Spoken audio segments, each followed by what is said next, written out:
High বন্ধুরা, আসসালামু আলাইকুম। আশা করি আপনারা সবাই ভালো আছেন। বন্ধুরা, আজকে আমি চলে আসছি আমাদের গ্রাম আর কি, যেখানে জায়গা রেখে বাড়ি করছি আর কি। আসলে তো জায়গাটা হচ্ছে একেবারে আপনার ঢাকার পাশেই, মূলত সাদুল্লাপুর গোলাপগ্রাম বলে। তো এখানে মূলত একেবারে গ্রামের যে একটা পরিবেশের যে আভাস, সেটা পুরোটা এখানে পাওয়া যায়। আপনারা দেখতে পাচ্ছেন আশেপাশে এই যে পুরো গ্রাম, এখানে কৃষিকাজের জন্য মানুষ বিভিন্ন শাক, ফুলকপি, এখন তো পানি কমে যাচ্ছে, তো এখানে ধান, বিভিন্ন ধরনের আবাদি ফসল এখানে হয়, তারা এখানে হয়। তো মূলত আপনারা দেখতে পাচ্ছেন, এই যে দেখেন একেবারে গ্রামের যে দৃশ্যটা, মূলত পুরোটাই এখানে ফুটে উঠতেছে। এটা হচ্ছে তুরাগ নদী।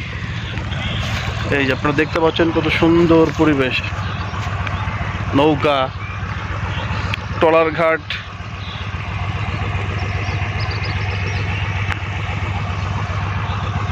বাবা এদিকে এসো।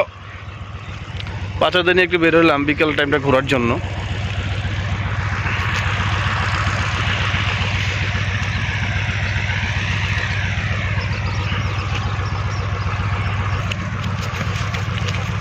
এই যে আমার ছেলে দেখতে পাচ্ছেন, আসো বাবা। এই তোমাকে দেখা যাচ্ছে, দেখ, বলো হাই। হাত লাগায় বলো হাই। বলো বাবার সাথে ঘুরতে আসছি। বাবার সঙ্গে ঘুরতে আসি।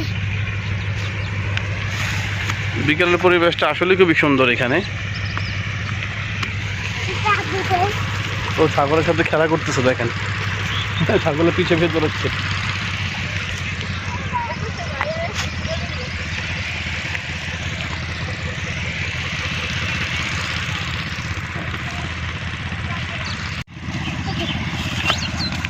মাথাতে আবার গুঁতো খেও না। এই যে আদর আদর দিয়ে দাও। যাও, তুমি আদর দিয়ে দাও, যাও। আস্তে পড়ে যাবা।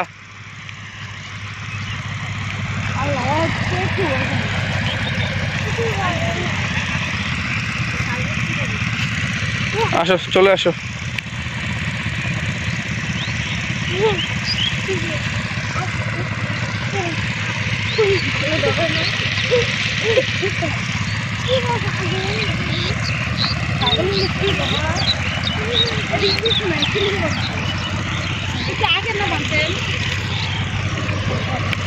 গাইস, আপনারা দেখতে পাচ্ছেন এখানে যে মাছ ধরার জন্য জালগুলোকে এভাবে রেখে দেখছেন শুকাইতেছে, সারিবদ্ধভাবে শুকাইতেছে, দেখতে পাচ্ছেন। এই যে আপনারা দেখতে পাচ্ছেন একটা ট্রলার যাচ্ছে, এটা এই গোলাপগ্রাম সাদুল্লাপুর এখান থেকে ছেড়ে এটা মিরপুর যাবে আর কি।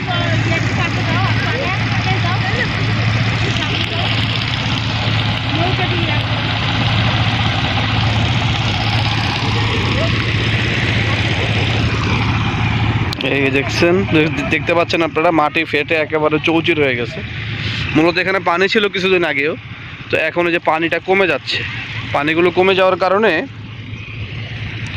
দেখছেন এখানে এইগুলো, এই মাটিগুলো মূলত খুললে এখানে মাছও পাওয়া যায়। কিছু কিছু মাছ আছে যেগুলো পানি শুকিয়ে যাওয়ার পরেও মাটির ভিতরে এগুলো দীর্ঘদিন ধরে এগুলো বেঁচে থাকে।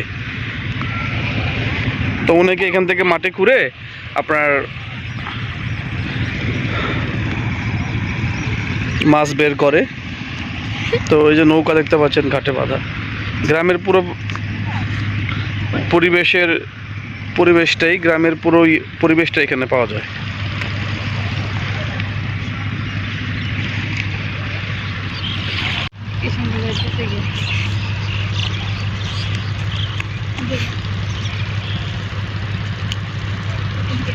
মাছ ধরার জন্য এখান থেকে যে নৌকাটা নিয়ে ওনারা নদীর মাঝখানে চলে যাচ্ছে।